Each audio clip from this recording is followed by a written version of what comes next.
Hello, everyone. So, I just want to speak out um, a Indian for shavous. Just speak out and what I think the basic idea is, what the chag is about in terms of the Torah aspect, and B'ezras Hashem we can be zecher to a level of clarity here. So, as we know, you see here it says in the tefillah that shavous is, we say chag shavos, and we say hazeh zman matan Torasenu. We say the time of the giving of our Torah. And obviously, if Chazal are masakin in this tefillah, so you have to be medayek in what they're saying. Chazal say here, zman matan Torasenu. Zman matan, where matan means the giving of. Now, in our minds, we think of shavous as the time of Kabbalas Torah, the time in which the Jewish people receive the Torah. So, l'ch'oira, simply speaking, the nusach l'tefillah should say zman, not matan, what it says, but rather kabbalas Torasenu, the zman of our accepting of the Torah. And it doesn't say that, so that's a problem. And we're going to go weiter, and what are we going to do? We're going to show you over here that it says the following. It says in Parshas Kisisa that Moshe, on the 6th of Sivan, he went up to go get the luchos and bring them down to the Jewish people. But then what happened? He came down and he saw them doing the egel, and it says Vayikar shakrav al-machaneh vayaras egel m'cholos vayichar af Moshe vayashlech me'odem esaluchos vayishaber esam tachasar. So essentially, the pasuk is telling you that Moshe Rabbeinu destroyed the luchos before he gave them to the Jewish people. Okay, so l'cha'ira, you now have a very simple question. Why is it true that we celebrate the chag of Shavuos as l'cha'ira, the time of Kabbalas Torah, incorrectly in our minds? L'cha'ira, that's not the case. Why? Because as we know, as we just showed you in the pasuk, the 6th of Sivan, which is the date in which we celebrate the chag of Shavuos, is not at all the day that the Jewish people accepted the Torah. Because we know they did the egel, and therefore Moshe broke the luchos, and he never gave it to them. And therefore, Shavuos is not the holiday in which the Jewish people accepted the Torah. That is a fallacy, incorrect, wrong. If you have that idea of Shavuos in your head, you should remove it. That is a false narrative, and it's clear in the psukim that is completely false, and therefore one must now begin to rethink what the Chag of Shavuos is actually about, because no Torah was accepted on Shavuos. So Shavuos is not the holiday in which the Jewish people accepted the Torah. That narrative, that idea is sheker. It's a lie. Okay, when did we actually get the luchos? As you see here in the pasuk in front of you, it says Moshe was there 40 days. So he had the luchos with him. Okay, so the point is that Chazal tell us that this was, Rashi says, that is on Yom Kippur. So Yom Kippur is actually the day that the Jewish people received the luchos. Therefore, maybe we should celebrate Kabbalas Torah on Yom Kippur. But obviously we don't do that. So we now want to know, if Chag of Shavuos is not about the day that we accepted the Torah, what is it about? What occurred on the Chag of Shavuos, on the 6th of Sivan? What actually happened? So, let's go to the Gemara. The Gemara says that the main thing that occurred on Shavuos is that, and this is all in the context of the Gemara of the 6th on Sivan. So it says, it was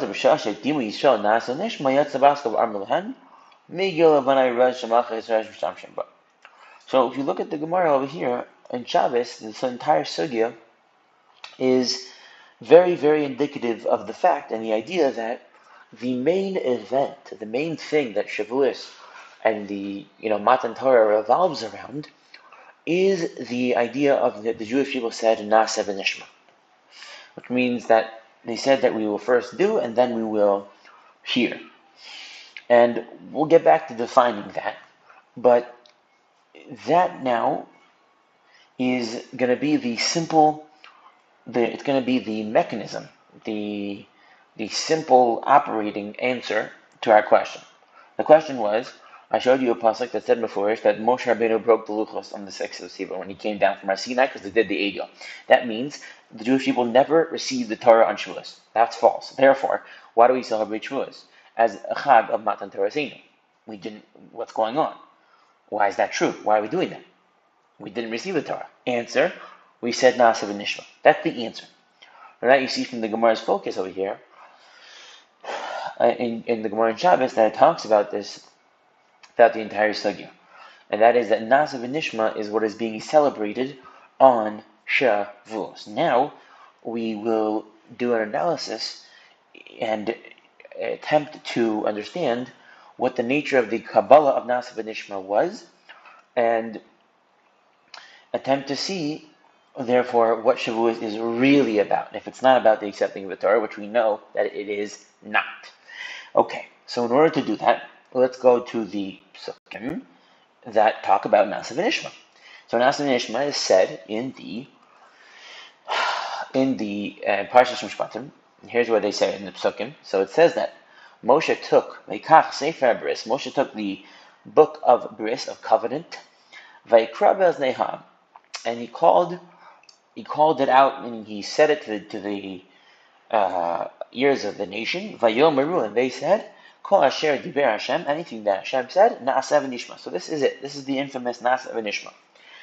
So we want to know what is it that the Jewish people said Na'aseh v'nishma to. So let's look at Rashi here, and we showed this once before, but it's important for Shavuos. And just you see that I'm not making this up. Rashi says that the Sefer HaBris that Moshe took and that the Jewish people responded Na'aseh v'nishma to was the following.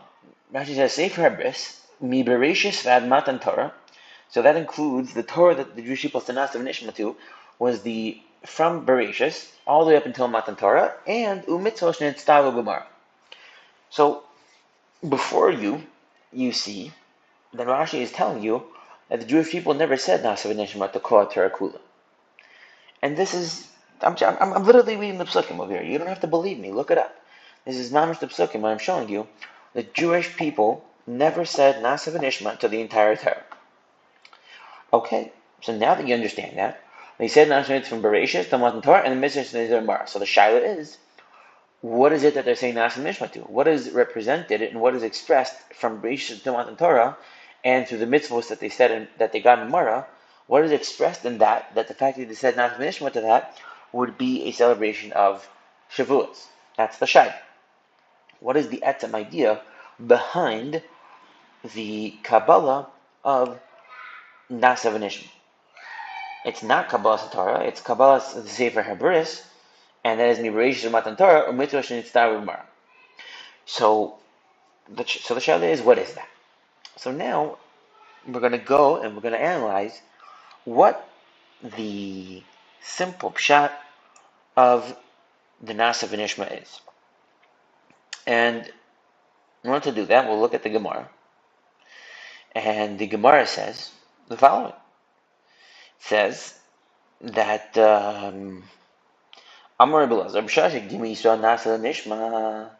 when the Jewish people said Na'aseh v'nishma, Yatsa Baskov Amrlan, the Baskov came out to them, Mi Gil Levanai Razeh, who was Megali, who revealed to my children this secret, Shemalche Hashares Mishtam Shimbo, that the angels use.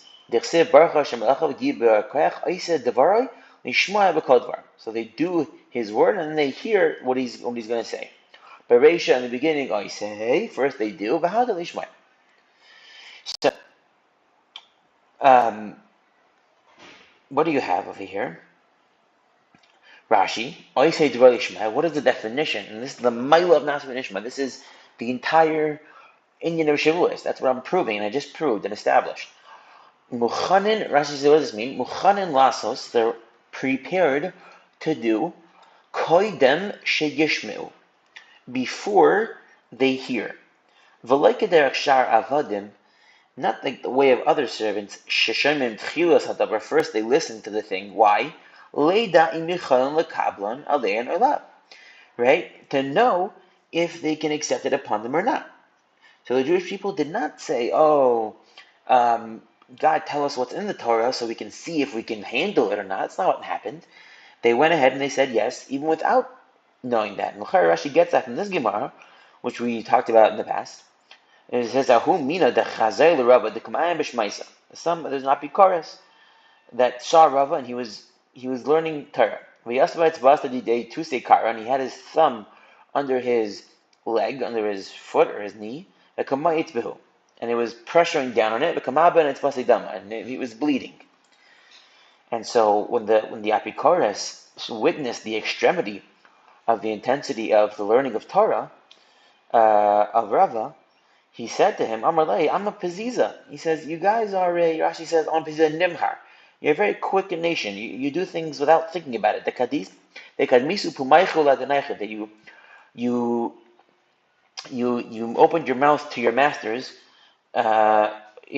before you could understand what he's giving to you. I see that you're still in your hurried, foolish, he was saying ways. He said, Bereisha, this is what the Apokar said. Bereisha, in the beginning, you should have heard.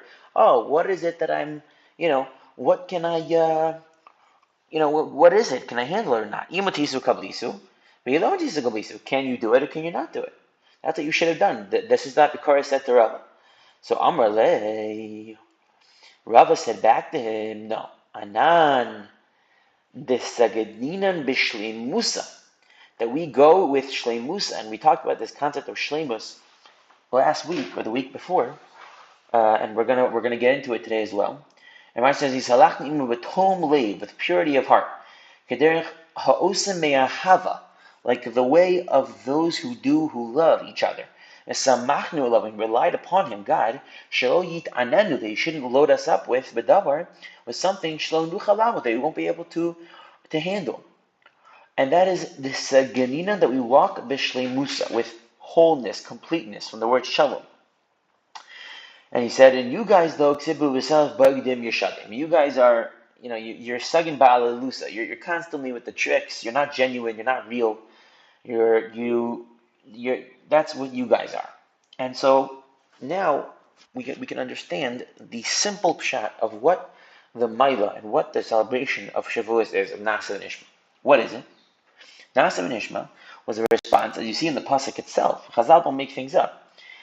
It says in the pasuk itself that Moshe took the Sefer Habris. This is not the Torah, the entire Torah. This is the Sefer Habris. Bris means a covenant. The covenant is a description of a relationship between two people, and those two people or two entities commit to each other for a infinite amount of time, and essentially say that they will be there for each other for all of their lives, for all of their existences. That is the definition of a bris, a covenant. Memela, one can now understand that Klal Yisrael and the celebration of Shavuos is not the Kabbalas HaTorah, it's not the acceptance of a Torah, it is the acceptance of a bris, of a relationship with HaKadosh Baruch Hu, with God. That is what is occurring on Shavuos. That is what we are celebrating. That's what we are reliving. A commitment of a relationship with HaKadosh Baruch Hu. Like Rava says here in the Gemara, we walked with HaKadosh Baruch Hu and we relied upon him. We trusted him because we loved him, that he wouldn't give us anything that we could not handle. And therefore, the commitment of Na'asa v'nishma is the solidification of our commitment to being in a relationship with HaKadosh Baruch Hu, and that is the entire grandeur, that is everything that Har Sinai is, and make this very, very clear. A expression of that initial relationship is the Torah. The Torah is not the main thing. The Torah is the expression of our commitment to being in a relationship with God. I'm proving this mamash from the psukim. I know some people, when they hear this, they get a little wacky and they get very uncomfortable. The main thing of Kabbalah's, of shavous and of Matan Torah is the acceptance of the Jewish people to be in a relationship with HaKadosh Baruch Hu. That's it. That's all that happened. The Torah is the perush, the explanation of that relationship. And this is, what I'm saying is not, it's very, very pashut. The Gemara says that there was a ger that came to Hillel Hazakin, and he said, teach me the entire Torah on one foot. And Hillel Hazakin said, Madasani alech lechaber le'sa'abed. We said what you don't want to do for what's hated on you, you shouldn't do to your friend. And Rashi over there says, let me see if I can pull it up, just because I know people have a rough time with this concept. And so, let's see if I can get it up here.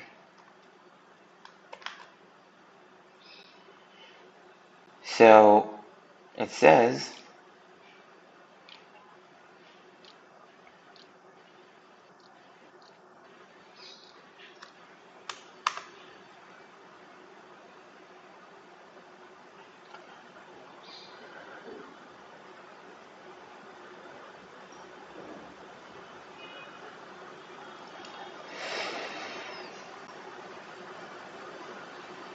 that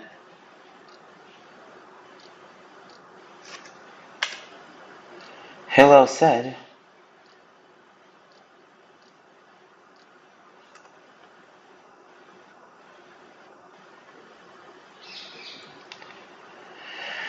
okay, let me try one more thing. If it doesn't work, then you're just going to have to trust me.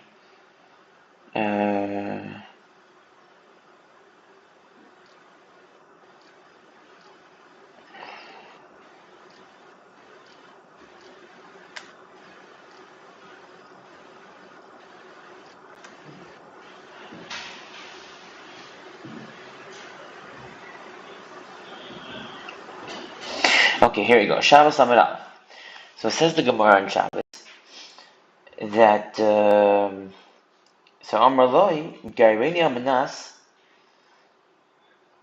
Shtandini Kota Kuluk Shani Emir Regel Achas. I want to learn the entire Torah on one foot. So Beis Shammai rather himself, the Chafi Ba'amas Abin Shabiyadeh. Shammai pushed him away. But if Hillel, and he came, this man who wanted to learn the entire Torah on one foot came in front of Hillel. Amar Loi, he said to him, Da'alach Sane L'chav L'chasa'av. What you don't like, don't do to your friend. Zui Kota Kula. This is Hillel talking, this is not me talking. He said, this is all Torah Kula. V'idach Pirushahu. And he said, everything else is just details, it's the explanation of that. Zil Gemor. So Hillel says to this ger that the entire Torah is what on you is not liked, what you don't like, what you hate, l'chabrach to your friend, don't do. So let's see Rashi. The da'alach sani l'chabrach l'savid, reyacha v'reya avicha, al tazov. Rashi says, zeh HaKadosh Baruch Hu. Al taver al dvarav, sharei alecha sanu shi'avar chavrecha al dvarecha. You don't like when your friend doesn't do what you ask, so therefore, your friend HaKadosh Baruch Hu don't do what he doesn't like. Idach, shar devei Torah, the whole rest of the Torah perusha dahamilsa. Right? It's an explanation of this thing. Ladas is davar sanui, to know what God doesn't like. Zil Gemara v'teida. So this Gemara is saying the exact thing that is the taich of what shavous is. The entire Torah is what you don't like to be done, don't do to your friend. Your friend is God. God is a person's best friend, without a question. And therefore, just like you don't like it when your friend doesn't do what you ask, you shouldn't do something that God doesn't like to be done, what he doesn't like. And that the rest of Torah is just the parish. What does that mean? That means exactly what we're saying. That means that the acceptance, the event of Har Sinai, of Matan Torah, was that the Jewish people committed to being the friend of God. They said, we are your lovers, and we therefore will accept upon us the Torah no matter what it says in it, because we trust you that you're doing only what's best for us. And thereby they tie their senses of identity with HaKadosh Baruch Hu. That is the simple pshat. That's not fancy, that's the simple idea of what occurs in Har Sinai, and that is what is being done on Shavuos, period.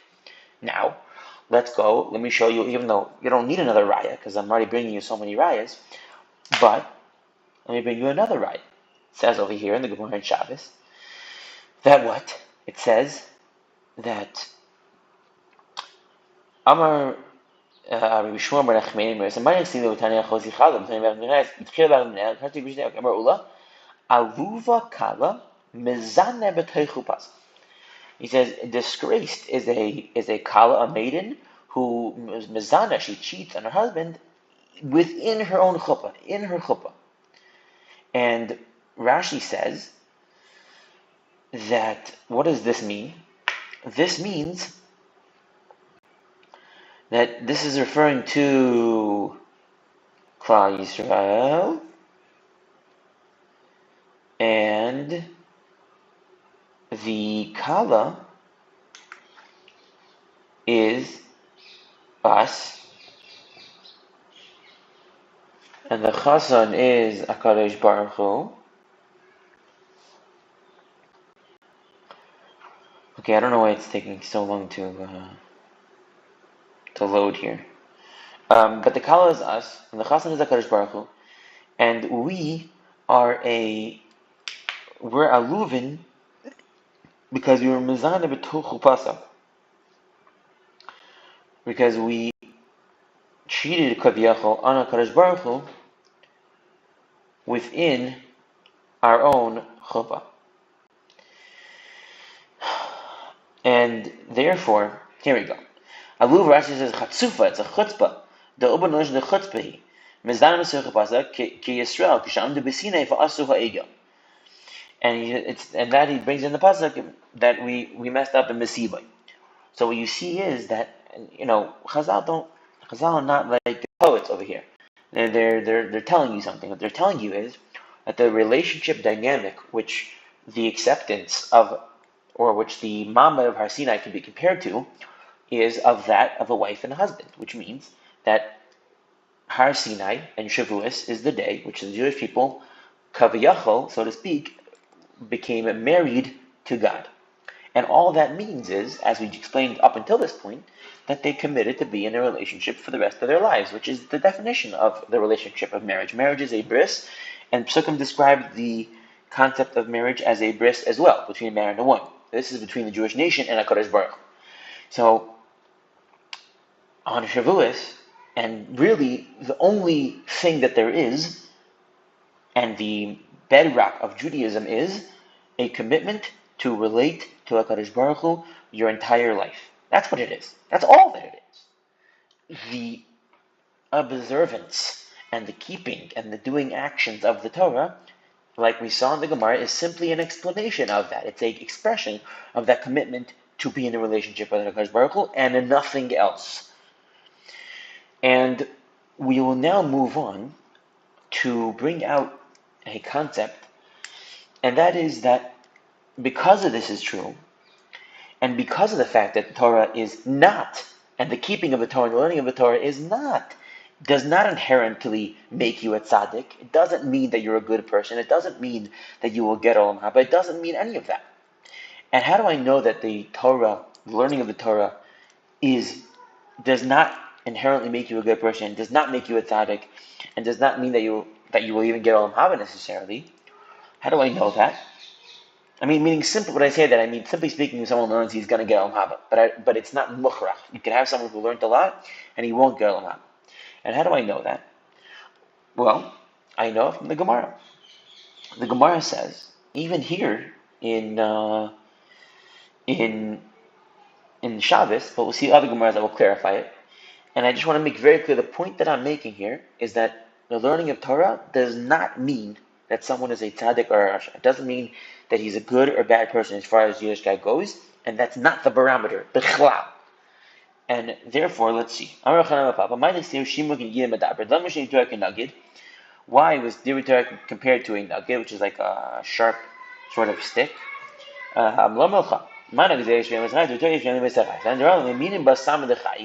To those who go right in the Torah, it is a potion of life, and the masme'ilim ban, to those who go left, it is sama demosa.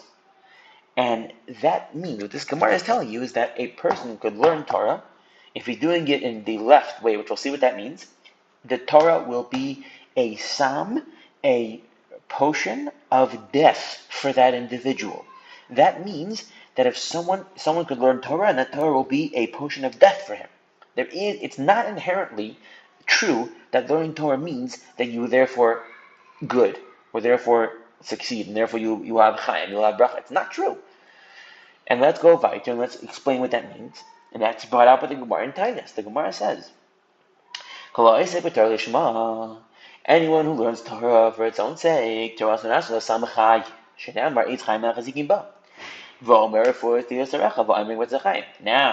what is the masme'ilim that we just saw in the Gemara in Shabbos? Now the Gemara in Titus is going to explain it.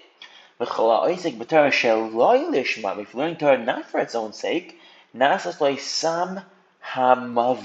Torah will become for him a potion of death. This means that if one learns Torah without having a genuine sense of the idea that his learning of Torah is just an expression of his relationship to God. And Rashi says, what does the Shema mean? Mishum, because kasher tzivani Hashem Elokai, because my God commanded me, v'lo kadei yikaras Rebbe, and not in order to be called a Rebbe. So if a person does not have a genuine sense of there is a God, I want a relationship with him, he has told me what he likes and doesn't like in this Torah, and therefore I'm going to learn the Torah because I want to deepen my relationship with HaKadosh Baruch Hu, because he commanded me to, which is what Rashi says. If that's not there, if that's missing, and all you're doing it is societal, peer pressure, Rebbe, whatever, all these other things, and that's meaning that's the only reason you're doing them. If there's both, there's both. But if the only reason you're doing them is for that, the Torah will be a detriment to you. It will be a potion of death for you. And that is very, very, very clear. And now, just to show you an example, just to give you an idea of where in history we saw this being played out, we know, or if we don't know, then we'll find out now, that there was a person in Jewish history, a king, and that king's name was Yeravam ben Nevat. That king, he was a king. He was the first king of the 10 tribes of the Jewish people when they separated from Yehuda. And if you look on the Rambam uses this individual, Yeravam ben Nevat, as the example of he says you can be a tzaddik like Moshe Rabbeinu, or you can be a rasha like Yeravam ben Nevat. Rambam uses this person as the absolute, and so does the Ksuvim, and so does the Navi, use this person as the absolute paradigm, or and just example of the worst possible individual in Jewish history.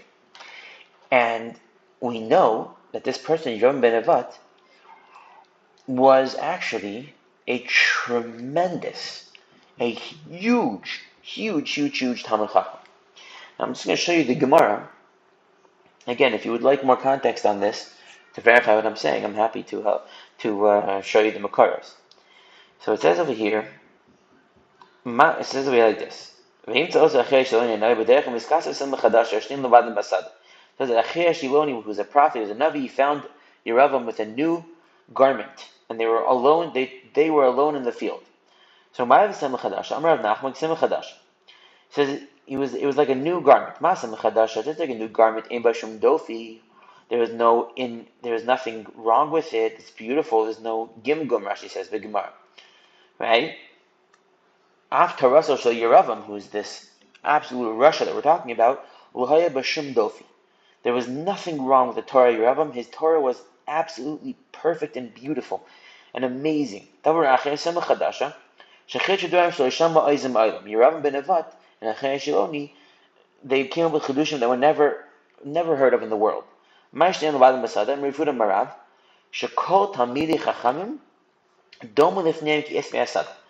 So Yeravam ben Nevat and Achei Shaloni were so great in Torah that all Talmidei Chacham of their generation, and Yeravam ben Nevat was in the generation of Shlomo HaMelech. You can imagine. All those Talmidei Chacham were compared like grass in front of them. Like they just stepped over them. That's how much greater they were than everyone else in the generation. The Ikeda Amar, some say, Shekol Talmid Torah Megul Lehem Gesada. That Yeravam ben Nevat and Achei Shaloni were so great in Torah that all of its reasons and all of its understandings were revealed to them like a field. That's how great these people were. And over here, I'll show you over here. It says over here like this. It says over here, because it says in the pasuk that Yeravam basically turned the Jewish people away from Hashem, and he made them cause a huge sin. And the Gemara goes into what he did. But the point that you see is Yeravam ben Nevat, who is used by the Ksuvim and by Chazal and by the Rambam to be the analogy, to be the person who you look to as the worst possible person in history. He was a Talmid Chacham of absolute highest caliber in his generation, and yet he caused the Jewish people to be completely removed from HaKadosh Baruch Hu. And therefore you see that the Torah, learning of the Torah, does not make it that someone will be a tzaddik. Doesn't make it that someone will do the right thing. Doesn't make it that someone... None of that. It doesn't make any of that. What it does is, it's a blueprint of the world. It shows you how the world operates. It shows you what HaKadosh Baruch Hu wants from you. It's a stakei l'oraisa bar yalma. It's the understanding of how things work when analyzed well and correctly. And you can use that as saying, this is the Ratzon of HaKadosh Baruch Hu, and therefore I'm going to do it, and therefore I'm going to use it for the good. Or you can say that I now know how the world works. Let me use that, and let me be a total Russian. And that is because for Yeravam, it didn't come with the basic understanding of the Matan Torah, what happened in Har Sinai, which was that it was a commitment of a relationship with HaKadosh Baruch Hu. And you know how I'm right? Because guess what Yeravam did? Yeravam recreated the sin of the Egel HaZahav, which was the entire reason that the Jewish people didn't receive the Torah in the first place. And he recreated it, and he was the greatest in Torah in his generation. It's a pliastic azach. And you can look all this up in the Gemaras that I'm showing you. Yeravam was the greatest Torah generation. He recreated the golden calf, which was exactly the reason that the people didn't merit the Torah in the first place. And he did it again, even though he was the greatest generation in Torah, because exactly what we're saying. Learning of Torah is meaningless if it doesn't have a premise of, I want to be in a genuine relationship with God. Period. And this is a hard pill to swallow for some people, but I'm showing you all the Makairos, and you can see for yourself. And this is the emes. And Memela, now that we have this understanding, we can go and we can understand Chazal. Why did Chazal not write Zman Kabbalas Torah Seinu? Why didn't they write that it was a time of our acceptance of the Torah? Because obviously Chazal understood the Psukim, and they read the Torah just like we just read the Torah. And they said, Shavuos was not the day that we accepted the Torah, because Moshe broke the Luchos. So what was it rather? It was the day that HaKadosh Baruch Hu offered us the Torah, and we accepted his offer. Just like it says in the Gemara. And what is the significance of us accepting his offer? That we committed to being in a relationship with him no matter what. Exactly what we saw in the Gemara in Shabbos. This is the Geder of the Chag of Shavuos. 100%.